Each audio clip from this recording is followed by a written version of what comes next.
Hi Ghosties, I'm Macy. And I'm Natalie. And today we've got listener stories number 20. 20? 20, big 2-0. How did we get here? This I was going to say, woo, woo, woo, but it caught me off guard. Our tea is another revisit, as we're doing with all of our listener stories this year.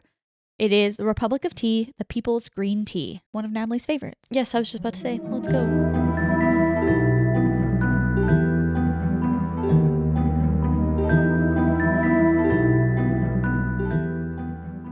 Solid tea, great choice. It's a good green tea. Our first story comes from Gabby. Hey guys, my name is Gabby. I'm not sure if you're still doing subscriber stories, but I was inspired to send mine in while watching one of your videos. I'm not really sure how to start it, so bear with me. My daughter, now 3 but 2 years old at the time, my husband, myself, and our 2 friends/roommates moved into our current house in October of 2023. It's a 3-bedroom, so my daughter has her own room and loves it. Or did, anyway. I had finally gotten her to sleep in her own bed after co-sleeping for 2 years, and she was doing super great.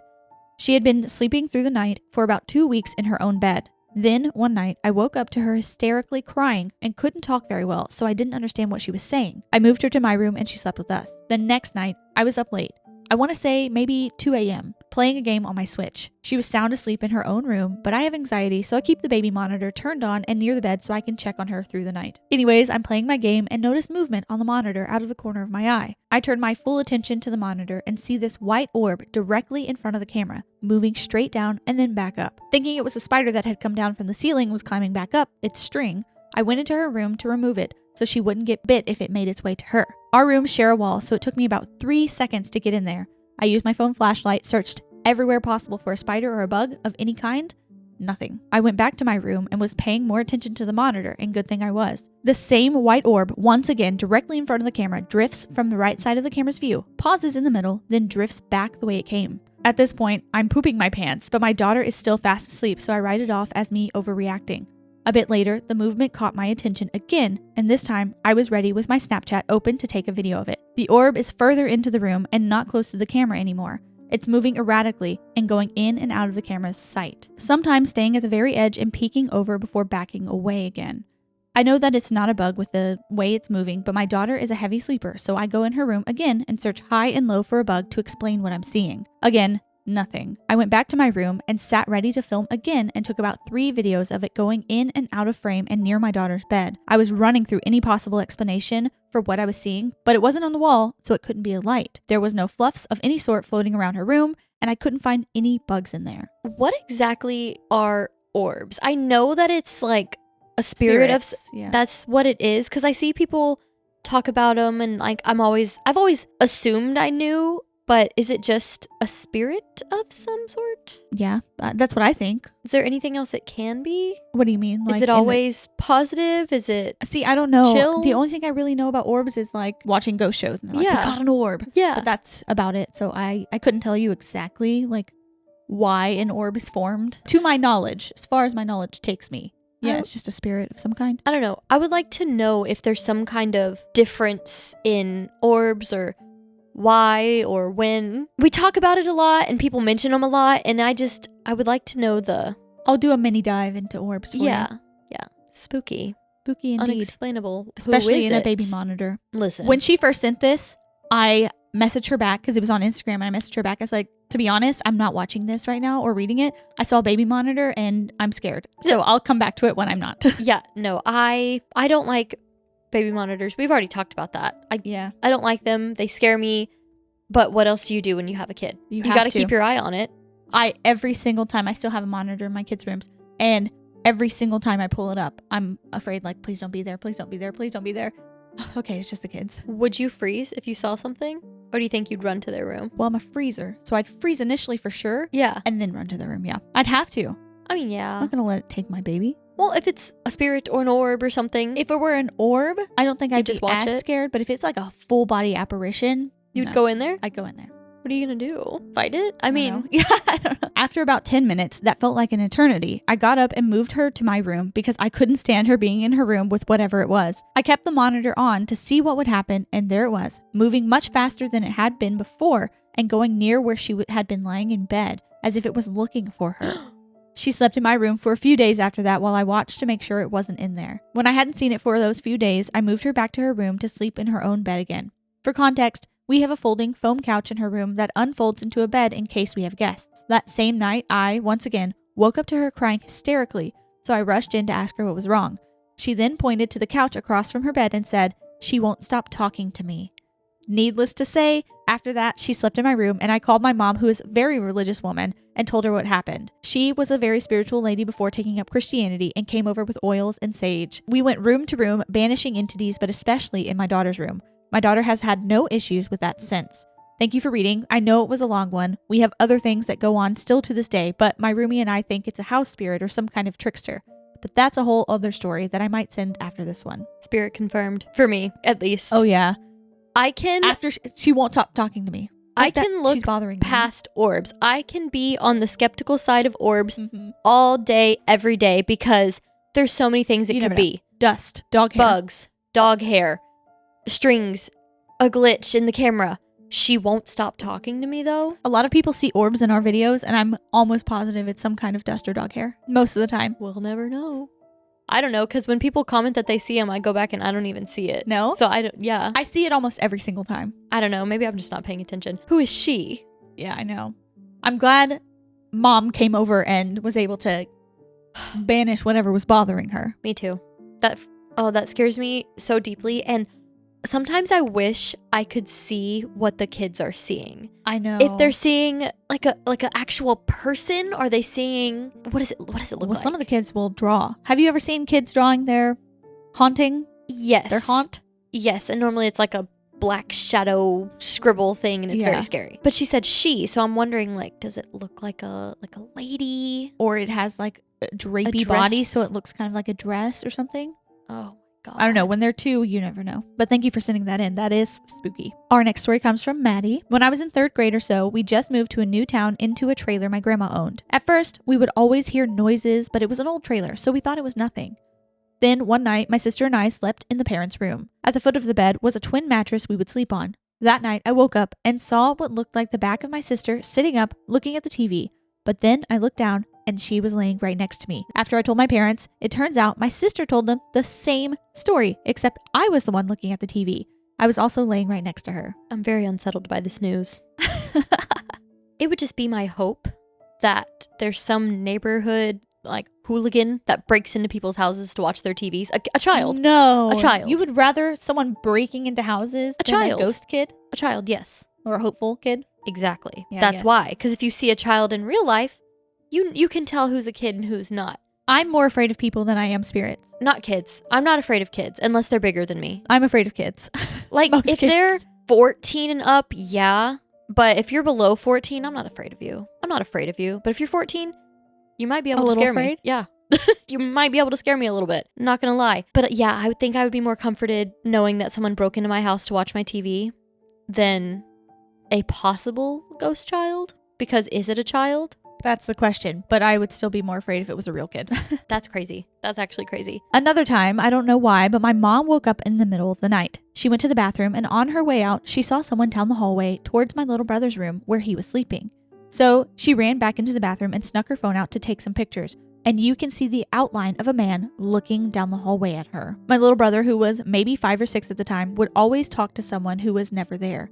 And at some point, my sister got into a really bad headspace when we lived at the trailer to the point she was hurting herself. And my mom called a medium ghost witchy person that we know and asked him what he saw when he thought of my sister, not mentioning anything that was going on. And mind you, we haven't seen this guy in years, and he exactly described what was happening and gave us advice on cleansing, and once we did that, my sister got a lot better. There was just something dark hovering over her, sucking the joy out of her life. Oh, that is so sad. That is very sad, but I don't want to say happens all the time because that's not a regular occurrence. But in situations like this, when you have a haunting or if you have things in the home that are dark, it just, it's so scary how it manifests into real life things like that. Yeah. Real life consequences. That scares me. And also the fact that the mom was able to run and grab her phone and come back and it was still there. It was still there, yeah. It remained. Sick.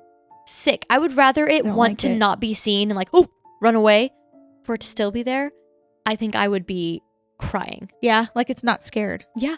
Or it just doesn't, or it's on a different plane and it just doesn't recognize, you know? I hope. That's my thought. I'm trying to be positive today. No, because I'm starting to feel a little uneasy, a little sick. How many times do you think someone has gone to a therapist because they're having issues with their mental health? And it turns out it was just where they lived. There was a haunting. There was some kind of negative spirit in their life. How often do you think therapists have stories like that? Do you think therapists believe that kind of thing? Because I know there are more like alternative medicine people who believe that kind of thing, but are like real psychiatrists ever considering spiritual health? Well, yes, we've talked about that. How some like priests will go to them for exorcisms, but like not a lot of people are looking for the spiritual psychiatrist. Like I don't know. I don't know, but I'm very interested in that question. Like, would there be stories out there that psychiatrists or psychologists could divulge without giving information about their patient? Yeah. Could that be an episode? If it could, I would love it. You know, I'm into that. I'm intrigued now. I'm gonna have a lot of things to write down after this. Yeah. Write this down. Write all this down. Now we moved again into an old house and see and hear stuff all the time. Seeing people walk past the doorway, looking into the bedroom at night, watching us sleep. My mom has a picture of a man's face looking into the room at night while my dad was at work. We see opening doors. I know for a fact we're closed because I make sure by pulling on the door and hearing what sounds like someone trying to open the bedroom door in the middle of the night. We also hear footsteps going up and down our stairs all the time of the day or night, and footsteps down the hallway upstairs all night long. We have 3 pit bulls and another dog, I don't know what she is, that would definitely bark if there was an actual person in our house. And this has all happened within the last 9 to 10 years. I'm 17 and I'm the oldest child, and this is all just what I remember off the top of my head. Oh my God. Just a life full of paranormal activity. Was an older person remembering things from many years ago. This isn't that long. This is now.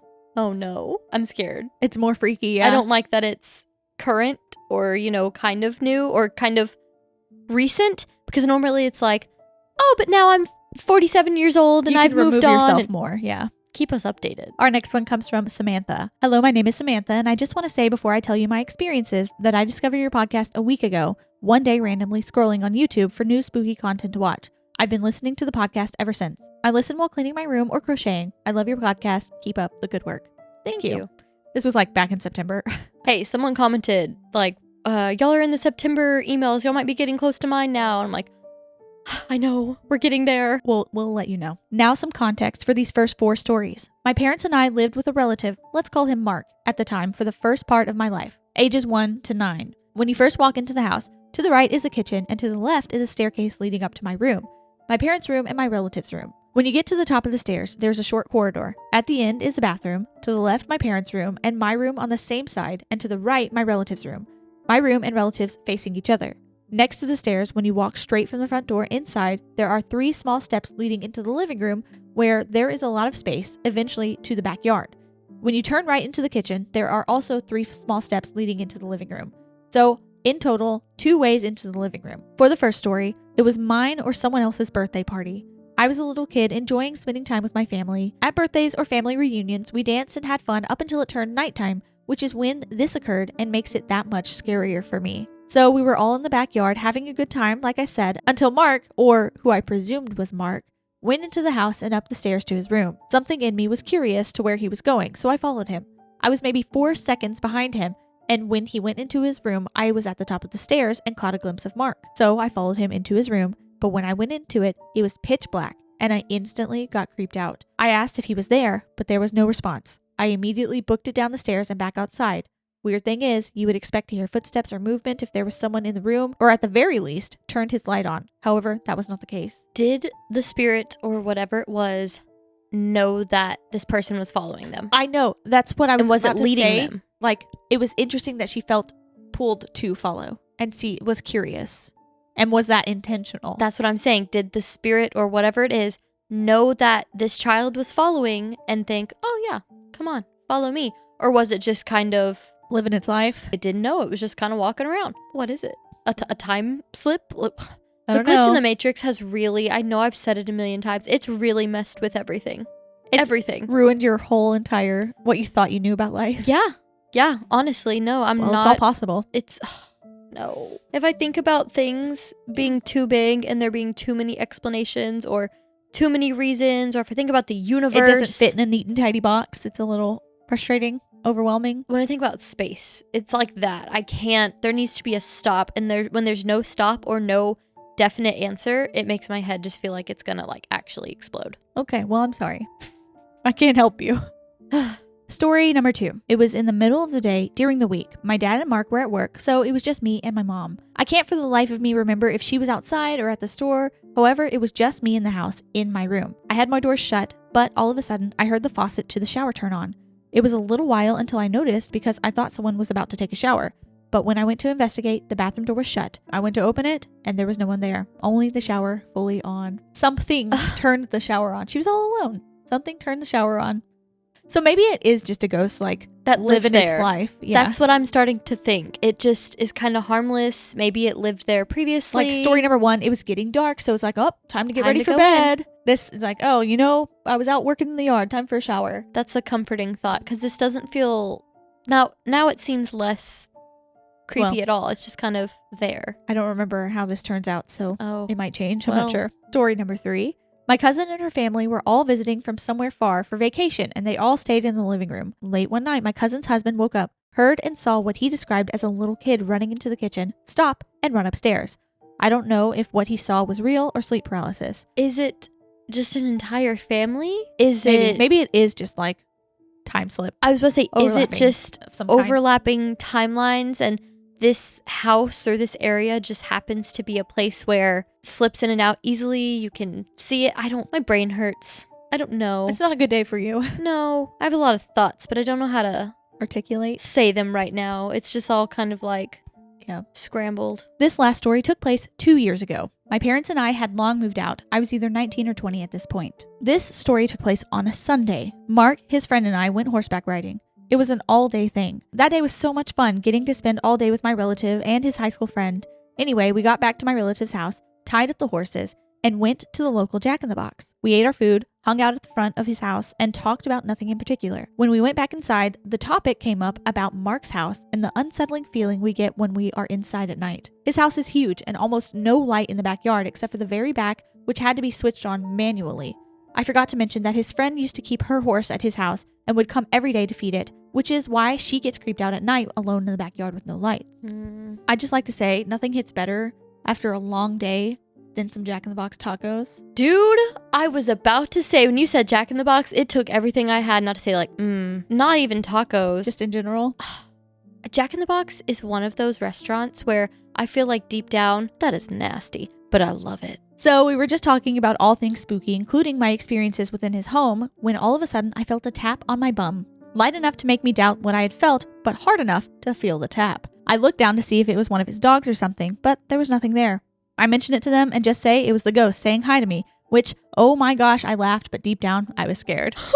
I'm sorry if these were long, but I would love to hear what you guys think or what the comments think. The first 3 experiences that I mentioned, I don't know if it was just my childhood imagination or what it was, but that last one made me rethink and believe what I experienced was true. By the way, I hope you guys read these in your video. If I can remember more experiences, I will be sure to write them again.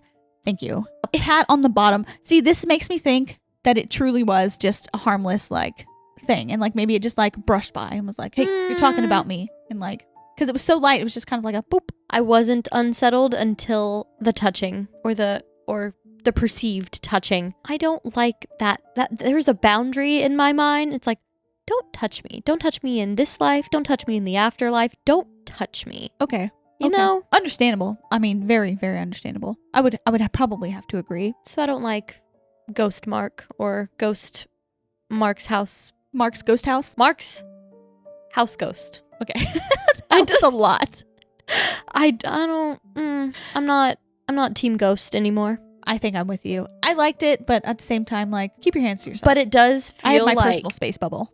It does feel like them talking about it was kind of, it wanted to be like, oh yeah, I was here. It's me. Weird. Spooky. Weird. Yeah, send us any more stories that you can remember. Our next one comes from Mars. Hey, Macy and Natalie, I love your podcast. I discovered it recently and thought I'd send in some of my own stories. They're kind of long, but they all scare me to this day. So this was my first real paranormal experience. I was pretty young, maybe 8 or 9. I was at my aunt's and uncle's house and playing in the bunkhouse, which is outside near the back of the house. Besides the house and some yard area, the bunkhouse is completely surrounded by woods. I had my back facing the door of the bunkhouse, and quite literally out of nowhere, I felt a strong, large hand slowly come down onto my shoulder. Something in me knew it wasn't someone in my family, and I froze for a second. I turned around, stunned with fear, to find there was absolutely no one there. I bolted out of the bunkhouse, and I've been a little afraid of it ever since. I remember telling my dad about it, and he told me it was probably a dream. Years later, I told my uncle about what happened there. He tells me that their bunkhouse used to house workers, and for some odd reason, that really freaked me out, and I still don't know why. So to know that there were people that lived there. Oh yeah.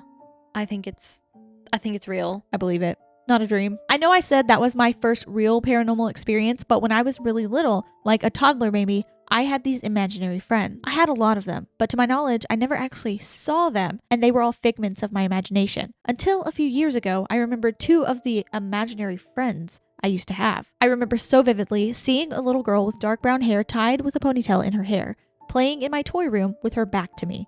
But I wasn't scared at all. It could have easily been a friend of mine, and I'm simply making something out of nothing, but I'm not sure. As you both know, as a believer in the paranormal, you can never be too sure. Agreed. I say this because I cannot for the life of me remember her face. Mind you, my toy room was in the basement. I've had multiple friends tell me there was something in my basement. Nothing harmful, just very off-putting. I always denied it until recently after remembering my imaginary friend, and literally 2 days ago. I was alone in my parents' house, and I heard weird noises coming from the basement through the radiator in my living room. I was trying to think rationally. It's the furnace. It's people outside. But it was almost like groaning, a sound I've never heard in my house before. These could be nothing, but they freaked me the hell out. Well, basements. In general. Hello. Also you have a basement. You have a basement or an attic. Your house is haunted. Sorry. I don't have either one of those right now. It is what it is. I'm fine. You don't have any attic space? Nowhere? You? Yeah. Like, you can go in it? Yeah. Do you put stuff up there? No. I don't go up there. No. This is groundbreaking news. I mean, I guess I could have assumed you had one, but... most houses do. I'm sure you do. I mean, your house goes to a point. Pointy, pointy, pointy. Pointy, pointy, point. So there's space up there in general, even if it's not a lot. And maybe it's not accessible, but I don't know. I would assume it is. After I watched a movie about a frogger, I started getting nervous. Every noise I heard, I was like, they're in the walls. Someone's living here. Yeah. There was a time in 8th grade where we had a ton of snow during a rehearsal for a play. We were missing half the cast and decided to talk to the presumed ghost of the auditorium. This was a local theater, and the building is over 100 years old. My director was asking questions, and we heard creaking in the middle of the stage, and I was so terrified my friend had to hold my hand. Suddenly, yet ever so calmly, my director asked if the person next to him moved their arm, and they said no, and it freaked us all out. I've heard groans from backstage there, and I've heard stories of people hearing footsteps. Not to mention, there was a cross necklace in the dressing room. Anytime someone touched it, something went wrong. The mic stopped working, or actors forgot their lines or their songs. We were once in there talking about ghosts and creepy stuff. There was no draft or anything, and my friend later told me she saw the cross turning back and forth repeatedly. No. Which was so insane to hear about. Overall, very scary place. Basements, theaters, haunted. Where's... The list is growing. I was about to say attics, basement, theaters, auditorium. Like, I don't think all attics are haunted. I do think all basements are haunted. And I do think all stage theaters are haunted. 100%. And there's just so much emotion and energy at a theater. In a theater house of any kind. Yeah. It's haunted. Oh yeah, 100%. I still, to this day, would not feel safe going to our old school's auditorium by yourself? By myself. I always had a friend come with me. Me too. If my theater teacher was like, hey, go grab da da da, I'm like, okay, well, I'm taking this person. And sometimes he tried to be like, no. I'm like, well, then you're not getting the thing that you need because Get it yourself. I'm not going. Yeah. Yeah, I'm not going. Did you ever climb upstairs and be in there? That was weird. Where all the like costumes from the 60s were? Yeah. Yeah. Good times though. Really good times. Sometimes I want to join a theater here and just, I don't know, help backstage or something. I miss the theater. The camaraderie of the theater. Yeah. I did have good times. I'm not a very good actor. I acted 1 year and it is what it is. I was mostly You were ensemble. Yeah, I was ensemble. Oh, you also said union. Oh yeah, my freshman year I had one line, union. It was great. Yeah. I was a boy. It was cool. I got to have a little beard. I was in the ensemble for an original play that my theater teacher wrote, and we were bamboo. We wore full black, like bald cap type things too. Like we covered our entire face and body, and then we wore black sheets type things over us so you couldn't see us. And we carried bamboo and we moved it around and we made music with it. That's Did fun. you ever go and watch? No. You're a rat. I'm sorry. We got pretty far with that one act play too. I missed all of your one act play. Now that we're done with our theater rant, I'm so sorry. Yeah, sorry about for that. all of you. This next one was my freshman year of high school, which already feels like a paranormal experience in itself. Agreed. Anyway, this one is long because so much happened, and I will try my best to keep it concise. We had a really long day of building the set for our school musical. 2 friends and I, one of which being a medium, decided we wanted to take a break and explore the school a little bit after talking about paranormal experiences. As we were walking down the hallway, I felt a little off and said, I think something is following us. And my friend, who's a medium, said, there's 2. One is a girl our age, and I can't tell what the other one is. So I already thought, we're off to a bad start since there's an unknown entity with us. We walked back down the same hallway and noticed some of the battery-operated candles that the school had on display for Dia de los Muertos that were once on weren't anymore. We all thought it was weird considering they were in a locked display case and no one was on duty. Every single time we walked past them, different ones were on and off than the previous time. We thought, let's start taking pictures down the hallways and see if we catch anything. My friends both saw a figure pop its head out from a staircase down another hallway. We ended up catching a photo of it, which is insane. Do we have the photo? I don't have the photo. Oh, no. Later, we took another picture of an exit near where our music room, director's offices, and auditorium are. My friend held her phone towards the door for about 45 seconds and stood completely still. The picture didn't take until she pointed the phone at the floor. After more work, we wanted to explore a little more. My friend, who is a medium, took a few steps down the hallway and immediately stopped and said, nope, absolutely not. I walked up to where she was standing and immediately thought, get back to the auditorium now. I can't even begin to explain it. Later, we were over near some props and there was a panda head on a stick. I don't even know. Don't even question it. And according to my friend, it turned in whatever direction we were walking. Terrifying, honestly. A panda? I don't know, maybe it's a prop for some play, but still, it was watching them. Why do schools feel haunted? Same thing, energy. Especially a junior high and a high school. Like a junior high. Because there's so much emotion. But I guess so. Yeah, that's when people start getting bullied. That's when you start growing up. I could see that. Junior high was the worst time of my life. I was bullied. I was deathly ill. Yeah. Like 7th and 8th grade, all of 7th and 8th grade. I got the swine flu. I got pneumonia. Yeah. I got the flu multiple times. I was that. very, very sick. To the point where my English teacher was mad at me for being sick all the time. I'm like, lady, I remember that. If I could choose. I think, as scary as this story is, it's kind of fun. Because it reminds me of... It brings me back, yeah. Yeah, because obviously we were always like, ooh, it's haunted here. No, okay, let's go roam around. Our one act play did a sleepover in the school. Yeah, I know. Did y'all too? No. Okay. Our one act play did a sleepover in the school, and it was so creepy because we were walking the halls at night. We would practice, and then we go and hang out, watch a movie, and then come back and do another practice. And then we eat, and then come back and do more practice. And it was so fun. But it's the same vibes. I'm getting that same feeling again. Me too. I'm excited about it, but I'm also like, we watched The Conjuring that night too. It was like, why would you do that? Because we wanted to scare ourselves. I love it. It was a good time. Wow. Anyway, let's break into a school and stay the night. No, thank you. But yeah, so this story, as scary as it is, I'm kind of about it. It's kind of fun. Me too. I worked up in the tech booth that year and immediately hated the energy up there the minute I went in. We took photos of the tech booth from the audience, and the first one came out clear as day. You could see inside the booth and see the string lights and a pin holder and other stuff in there. After that, all 3 of us could only get photos of the booth in pitch black. You could see nothing in these photos. It's just super weird to me since they randomly stopped turning out, and I hated going in there. And I always wanted to get out immediately. One time I was standing on the stage with only a few lights on, and I saw a black gust move through every single door that leads to the auditorium. There's 6. Fast forward to sophomore year, my other friend and I would randomly feel uneasy and get headaches and chest aches. She saw a shadow run past an exit side once, and we could just never shake the feeling there was something angry in that auditorium, and it definitely did not like that we knew about it. Fast forward again to junior year. First day back at rehearsal, and I saw a shadow figure in the area where we store wood.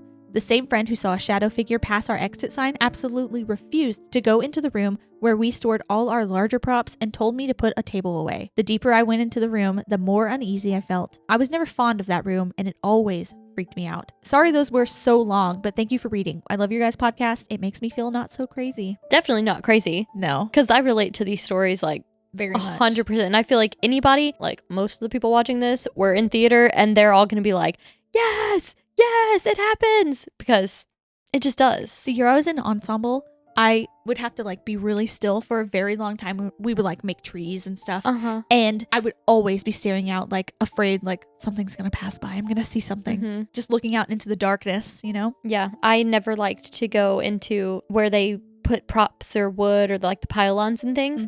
That room scared me. Scared me bad. Thank you, Mars, for sharing that because it brought us back and made us feel like kids again. Yes. Our next story comes from Vanessa. Hey girlies, absolutely love the podcast. I listen whenever I'm doing my chores around the house, and I figured it would be cool to maybe hear one of my own stories while I'm washing the dishes. I have quite a few ghost stories, but I will share the spookiest one with y'all. So I grew up in a haunted house, and all of my family members have had experiences there. One of the most undeniable is actually my mom and little sister's experience. The main house belonged to my grandmother, and the part of the house that we lived in was a small one-bedroom apartment built off the back of the property. It was built for a lady in a wheelchair, so it was a very open floor plan with big open doorways with no doors. I was 6 years old and my sister was 4. Since it was a one bedroom, all of us, myself, mom, and sister, all slept together. On this night, I was already asleep. My sister was in bed and my mom was getting her pajamas on. While she was getting dressed, she happened to glance out the doorway towards the kitchen, and she saw a full body apparition of a white/grayish lady wearing an Edwardian style dress standing in front of the stove looking at us. Although she was frightened, she didn't want to disturb our sleep, so she tried to convince herself that she was just tired and kept getting ready for bed. That was until my 4-year-old little sister sits up in bed and says, "Mommy, what's that lady doing in our kitchen?" My mom looked back out and she was still there, just staring at us. Oh my God. She told my sister, "Nothing, Alyssa, just go to sleep." And they went to bed. LOL. I asked my mom why she didn't get us out of there, and she said that she was tired and had to work in the morning. She said, what was she supposed to do? That's such a mom thing. I love it. Just go to bed. It's okay. I'm tired. What else do you do? Yeah, Do you I know. go confront it? Like what? I don't know. I feel go like to bed. you would grab your dogs and run. The fact that there's no doors on these, there's no actual doors. Freaks me out. Yeah. Because I was about to say, no, I would shut the door, lock it, and pile everything I could in front of it. But there's no way in here, which great for accessibility, bad for hauntings. Bad for hauntings. Oh, wow. I'd have to get some of those like beads to hang on the door. Yeah, or very, sheet. Very dense beads so you can't see anything. Yeah. Thank you for sharing that with us, Vanessa. That is so spooky. Our next one is a story of La Llorona. Hola, greetings from a girl in Mexico City. I really hope this email finds you well. I recently saw your channel by your video about the Titanic, and I loved your dynamic telling the stories you get sent, and so I wanted to send one. As I told you, I am from Mexico, so I apologize in advance for my English and possible grammar mistakes. I was born and raised here, and with the amount of stories I have heard from my own surroundings to other states, it's scary. From a woman crying for their deceased children in the middle of the night to ovnis, I think that's UFOs. Oh. A witch that could do surgery with her bare hands, and a beautiful mannequin in a wedding dress store that people say is actually the daughter of the owner but embalmed. I've heard that one. Me too. It's on the list. Someone emailed us the other day and was like, "Can you do this?" I said, "Absolutely, we will." And put it on I've the list. heard that. I want to know more about the witch who does surgery. So if anybody knows that story, please let me know. Direct me where to look. What is it called? Okay. Yeah. I'm intrigued. She goes on to tell one version of the, or a couple versions of the original La Llorona, which we mentioned in our full episode. So if you haven't seen that, you can go back and look. But I thought it would be good to include her perspective here rather than cutting it because it's from someone from Mexico. So Agreed. It's closer than someone who's just retelling stories from Mexico. So anyway, there are versions of the first woman's story. As you might know or not, here we have been a very Catholic country since the arrival of the Spanish to conquer us. Still, during the second half of the 16th century, a historian named Fray Diego Duran made a very careful and well-written manuscript, Codice Duran, I think that's how you say it, about the traditions, gods, and political structures of our country. According to him, the Emperor Moctezuma had the same weird dream each night about the destruction and end of his beloved city. First, the historian didn't pay much attention to it, but as time went by, he heard stories that would make anyone's blood run cold. The locals said that when the sun went down and the night painted the sky, there was a woman who walked around the streets crying inconsolably. Even the animals around went crazy when she appeared, barking and crying along with her. No one knew who she was or where she came from, just that the woman wasn't from the world of the living. So the emperor ordered anyone that saw her to ask her directly the reason for her suffering, since perhaps the spirit had a message to deliver. It would speak and then come back to the underworld, but no one was brave enough to stop her and talk to her. The woman used to scream, "Oh, my children, where will you go? Where can I take you so that you can escape such a dire fate? My children, you are about to be lost." It was believed that she was actually another entity called Serpent Woman, but years after the conquest, no one thought that. According to Fray Bernardino, What the woman intended was to warn the habitants, her children, about the imminent arrival of the Spanish and the fall of the Aztec Empire. She was asking them to flee, to escape, or a certain death would await them, but no one understood the message, and the already well-known horrible fate of the largest empire in Mexico was unleashed. Since then, sightings of this woman were continuous. In fact, the settlers themselves reported again and again the appearance of a woman lamenting at night in what is now Mexico City. I'm telling you this backstory because I have heard her. There are 2 other stories. One about La Malinche, who was the lover and translator of Hernan Cortez, the man who conquered the city. They had 2 children, but since he was married, they could just be lovers. That's why, since her first child, a boy who was their firstborn, had to go back to Spain with his legitimate father, and so Malinche could not handle the pain and died. The other one is similar, an indigenous woman who fell in love with a Spanish man and lived together for 10 years with 3 children. But it was immoral, and he wanted to have a better social class, so he married a woman from that circle while the mother of his children was heartbroken. In pure rage, she drowned them in the river, and then, realizing what she had done, in regret she drowned as well. The children could rest, but she didn't, and now she walks along places that have sources of water around. I actually lived in a place that used to be a river. For context, my family used to decorate a little balcony we have on the outside with different themes for the Day of the Dead on November 1st, like around Halloween. In September of 2018 or so, my mother decided to make hers La Llorona. Very pretty and everything, even placing a speaker with fake crying to just make it more real, and it looked awesome. By night, they turned off the speaker and everyone went to sleep, including myself. In the morning, some neighbors went complaining, but friendly, asking why she didn't turn off the speaker since they were out drinking in their yards and they got scared and the dogs were kind of uneasy too. She told them that her speaker was off, and I could assure it because it had been in my closet. No. I was prepared to say, well, technology. No, it was in her room, in her No. closet. The second thing happened to me. It was late at night and I was lying down in my bed calmly with my cat on my chest. She was asleep and I was checking my phone. There was a moment where I realized everything was very quiet outside, awfully quiet, until I heard the dogs of the whole neighborhood start crying and barking.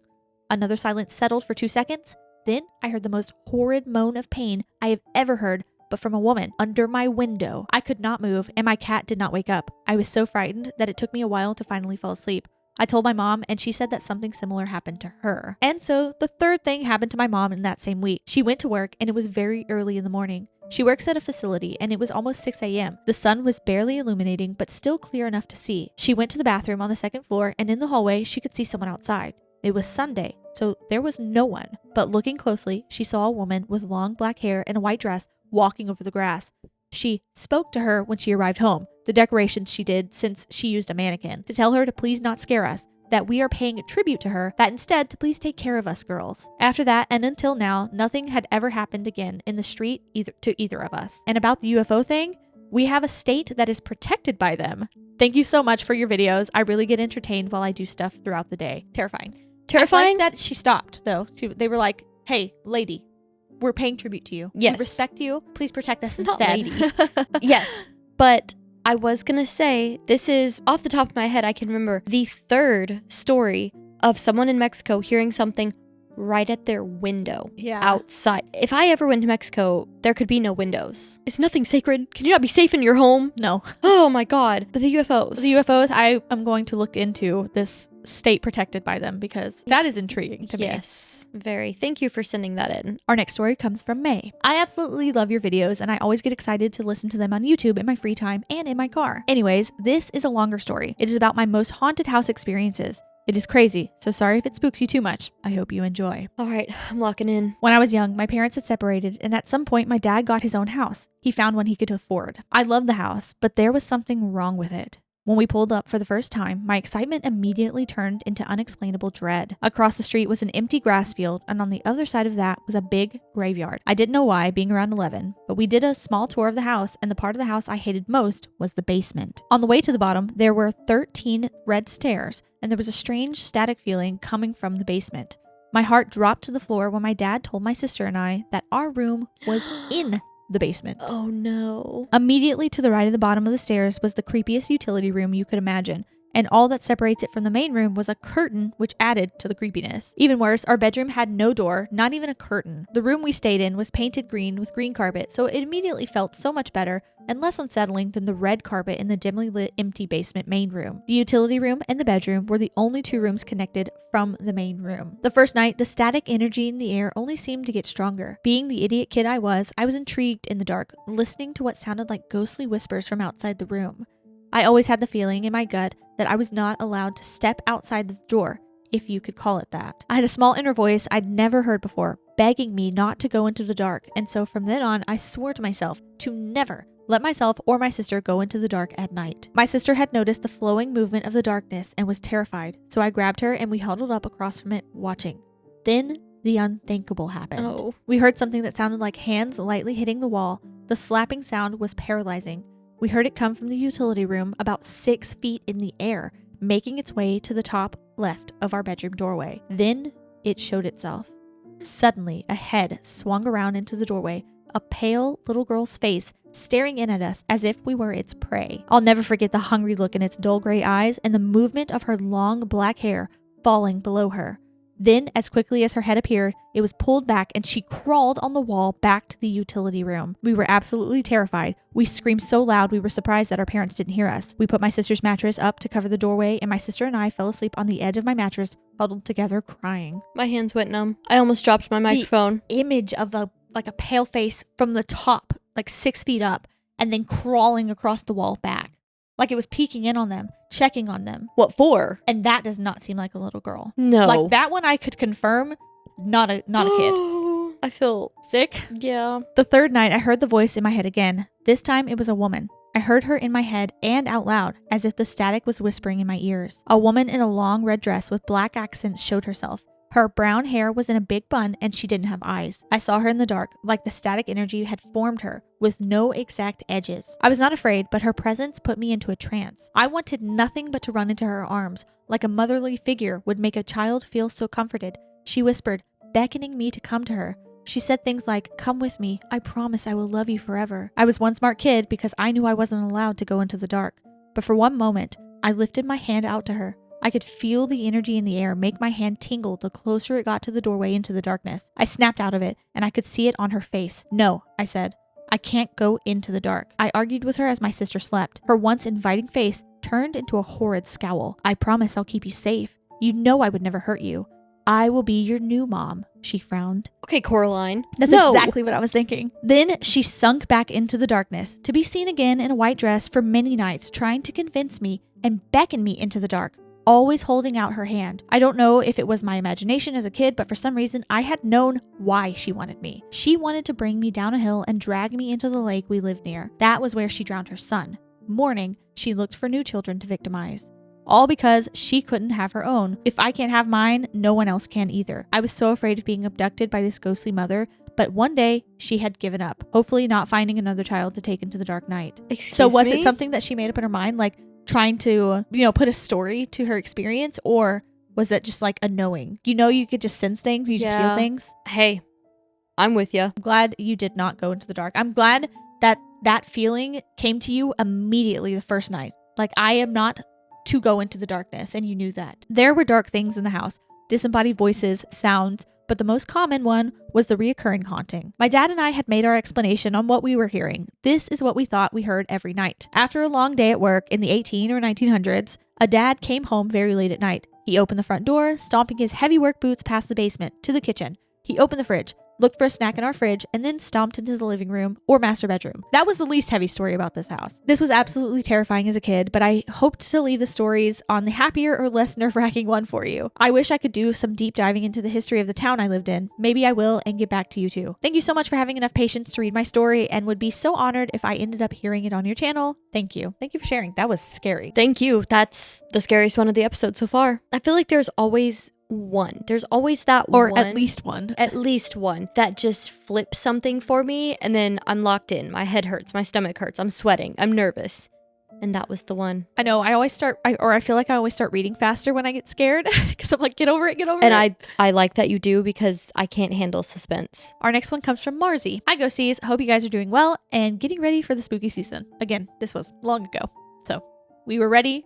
We were prepared. Thank you. It's done. It's always spooky season. It really is, but we're ready for the next one. My name is Marzie, and YouTube recommended your channel a few days ago. I have since binged several episodes and am obsessed with your content. Hearing some of these stories reminded me of one of the scariest / most haunted places I've ever been. So I dug out a few old videos and have decided to share my story with you. So she did attach some videos. Oh no. And the scariest one is honestly the last timestamp that she gave me. And I'll show Okay. it to you. A little bit of context is necessary before I get into my experiences.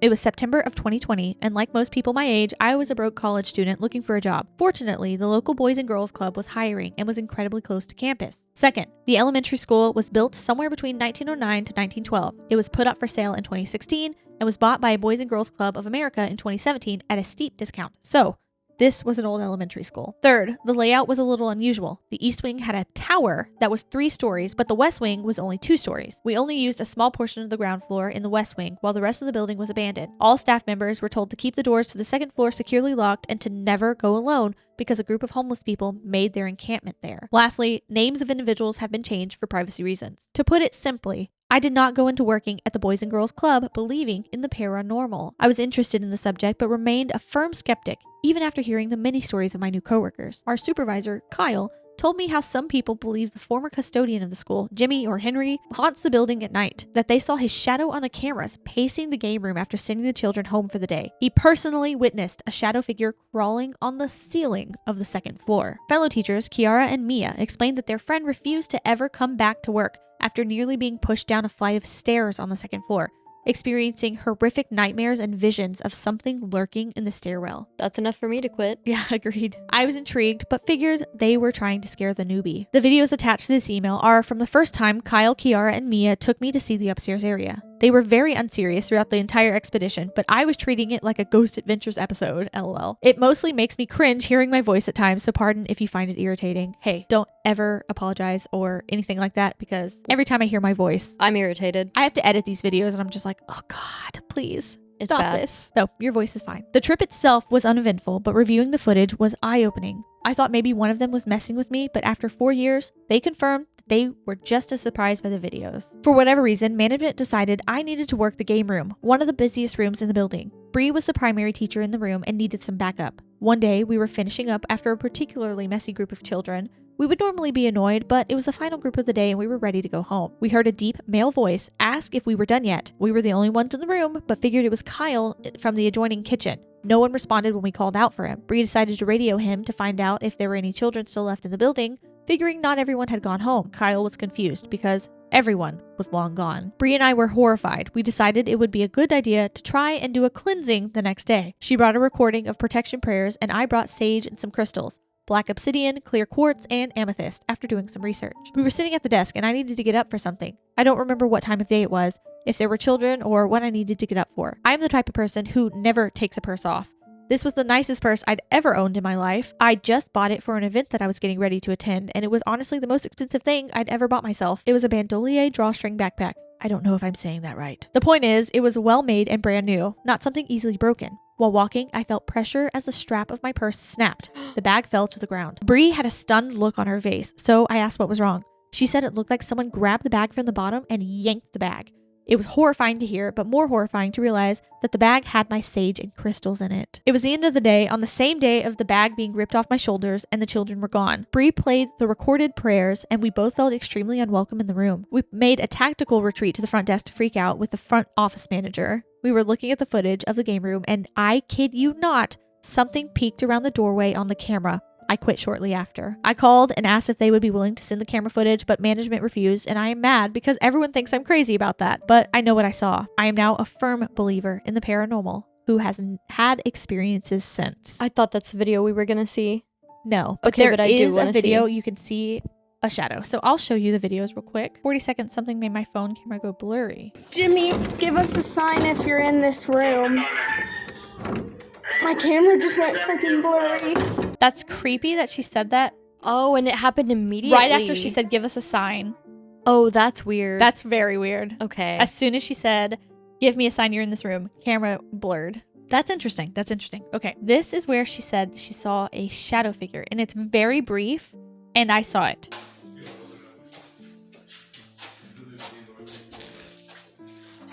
Right there. Did you see it? Whoa, nuh-uh. Did you see it? No, Oh, You see it? That looks like a full person. Yeah, like standing there. You see like there's 2 legs and a whole body Play and a it head. again. I hope that was just she didn't realize her friend moved over there or something, because that's scary. No, that was like a full A full person. person. That last one was the creepiest one. Oh my gosh. So part of me wishes that she had the video of something peeking around the corner, but Me another too. part of me is like, I'm kind of glad not to see it, you know? I don't know, because that last, like the shadow figure thing, The full person. It was a full person. I'm okay. kind of scared. Yeah, that's I'm not creepy. gonna lie. So thank you for sending those in. That was frightening. I love when people send videos or photo evidence. It just makes it feel more like Real. Like, Makes me feel like I'm with them. Like, yes, like we're 'cause experiencing this together. I believe all the stories, but when you add that extra layer, it just makes it like, oh, you're not reading me a story. This is from a real person. Yeah. Oh my gosh. So our last story is from Josephine. Hi guys, I hope you're having a great day and drinking some great tea. That we are. Thank you.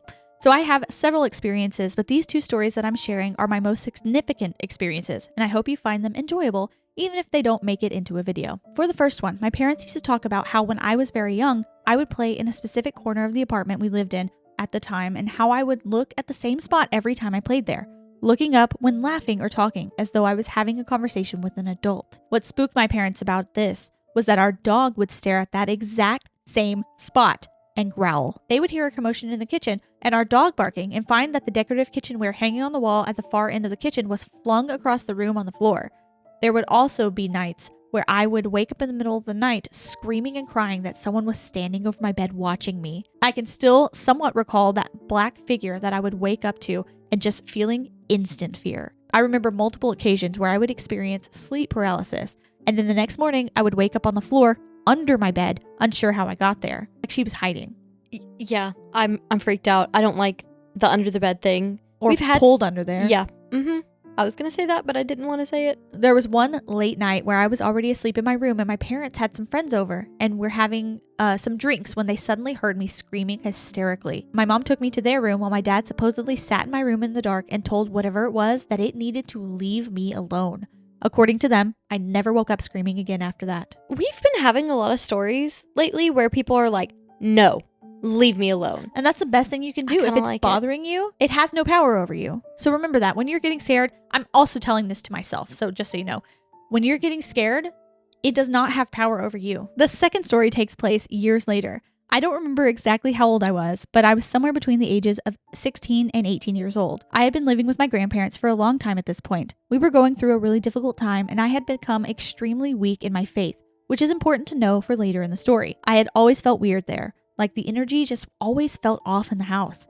I felt like I was being watched and I struggled with insomnia and nightmares. My little sisters had also experienced the same issues, but eventually started sleeping with my grandparents because they began frequently waking up to their bedroom door open and seeing this sad black and white lady going up and down the stairs that led to my room. And a few nights in their room, they woke up screaming, saying they woke up to a big hand over their faces. My grandparents very much were skeptics and put it off as nightmares due to stress from what we were going through. I hadn't experienced anything spooky myself until one night I woke up in a state of sleep paralysis. My room was pretty dark, except for a small nightlight beside my bed and some moonlight peeking through the curtains. I was focusing on trying to wiggle my fingers and toes to work my body out of it when I realized my bathroom door was open. I always kept the doors to my room closed, especially the bathroom, because it was directly across the room from my bed.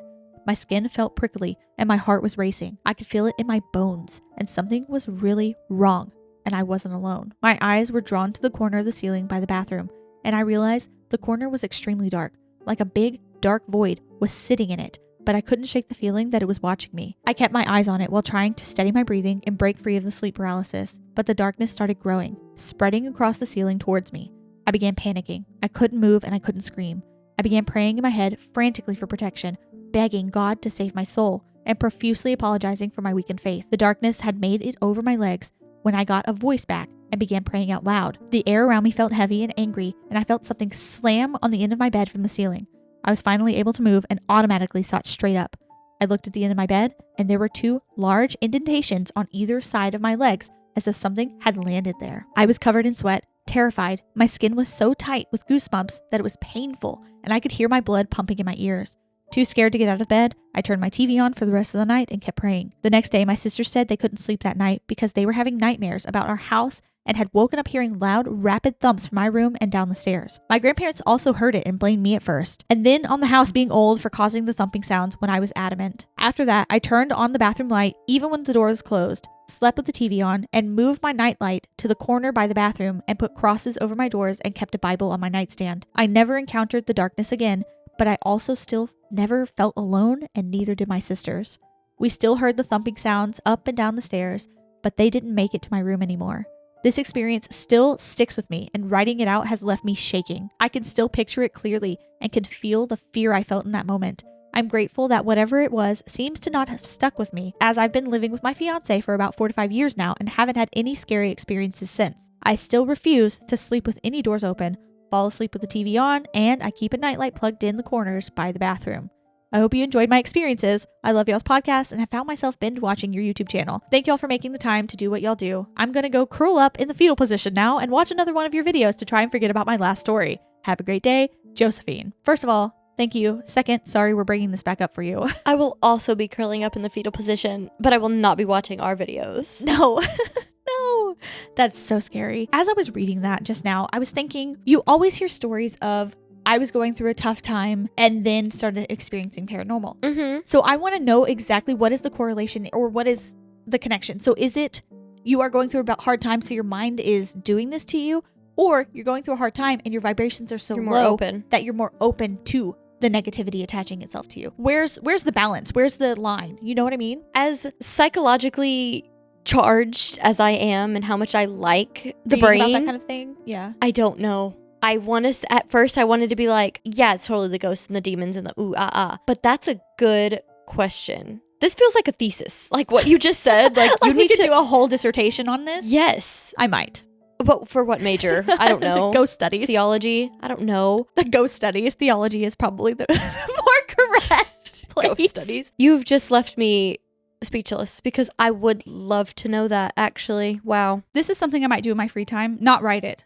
Research it because I always thought, and this is just based on the movie The Exorcism of Emily Rose, of course, when you're going through a tough time, it invites the spirits, it invites the negativity. yes. But and you saying that just now just really changed something in my anatomy and in my brain. I totally 100% believe there is a connection to Yeah. low vibrations and negative spirits. Yeah. And encounters that way. But I just want to know where the line is. Mhm. You know what I mean? Or if there is one. Or if there is one. Anybody out there know anything about that? We'd love to hear from you. That is so scary though. I love hearing when people find the thing that works for them.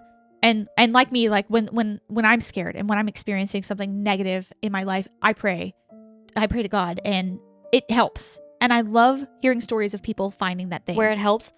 Yeah, where their prayer or whatever it is that they're doing stops it in its tracks and keeps it away. You know what I mean? You know, there has never been something that showed how we are to our cores more than the two things we've said in this episode. I said, I love when you're just like, no, leave me alone. And you're like, I love when you pray. Okay. That's very us. I'm like, I love when you're aggressive. And Yeah. you're like, I like when it's love and When it's light. angelic. Yeah. Yeah. That was a spooky one. I saved that one for last because I wanted to end on a scary note. Yeah. And now it is nighttime and I will be going to sleep thinking about all of these things. I'm sorry. So thank you. Sort of. And thank you. Thank you to everyone who sent in their stories. These were they're good. We've been getting some good ones. Y'all are good. Y'all Yeah.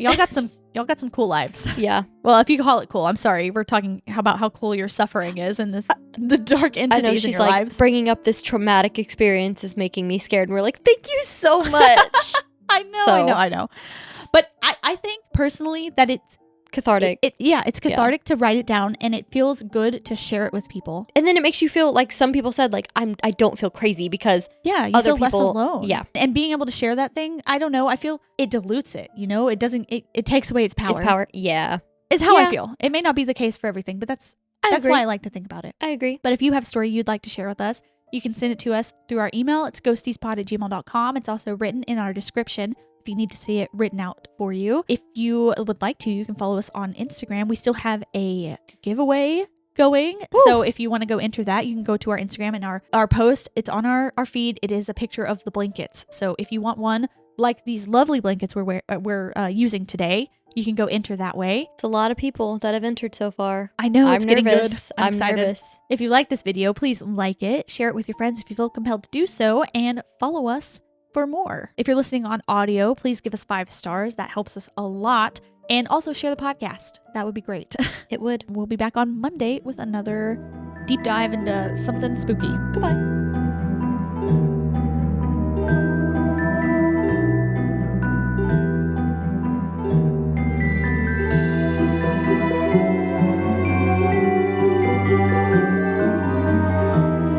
Bye.